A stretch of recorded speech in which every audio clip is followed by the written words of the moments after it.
mga miyembro ng Playgirls na hindi bastos ang ginawa nilang pagsasayaw sa kaarawan ni Laguna Representative Benji Agaraw kahapon. Pero inamin nilang hindi daw sila sinabihan ng mga politiko ang dadalo dito. Nakatutok si Kata Tibayan. Kontrobersyal ngayon ang girl group na Playgirls matapos mag-perform para sa kaarawan ni Congressman Benji Agaraw kahapon sa Santa Cruz, Laguna. Pero para sa dalawang Playgirls members na sina Carla Espiritu at Jinky Carapico, hindi raw sila binastos at hindi raw kabastos-bastos ang kanilang performance. Apo. Part yun ng twerking namin kaya kailangan namin yun gawin. So wala pong mali sa ginawa namin. Siguro lang po ang may pagkakamali lang po doon. Yung nag-invite po na booker sa amin na hindi kami in-inform na may politics na nangyari. Birthday party rin daw ang booking nila. Nagpunta kami, naka-leggings kami, decente yung itsura namin. Then pinagpalit na lang kami na kung mas sexy daw kung okay. Tapos sinabi namin na ang show namin medyo wild kasi nga girl group kami, yun yung uso ngayon, diba? So sabi naman nila, okay lang kung ano yung mga ginagawa nyo sa show, gawin nyo. Kaya ginawa naman namin. Isang booker daw na nagngangalang Joanne na taga Laguna ang nag-imbita sa kanila para sumayaw sa event.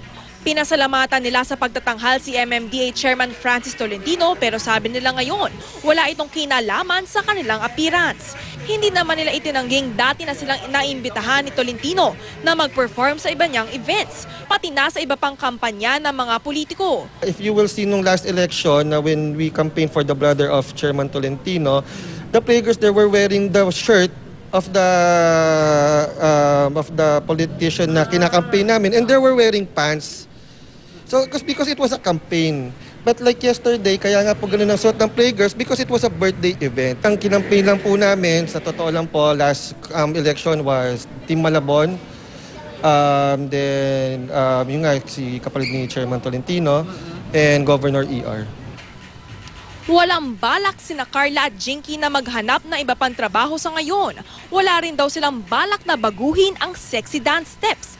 Kahit pang marami nang nagpapanukalang ipagbawal ang sexy performances sa political campaign. Yung trabaho lang po kasi yung ginagawa namin, di ba? Kung parang may pagkakamali man po doon, wala po sa amin. Basta kami, kung ano yung show namin nakita nila, pag in-invite nila kami, i-expect na po nila na ganun yung gagawin namin. Huwag na lang silang mag-judge agad-agad.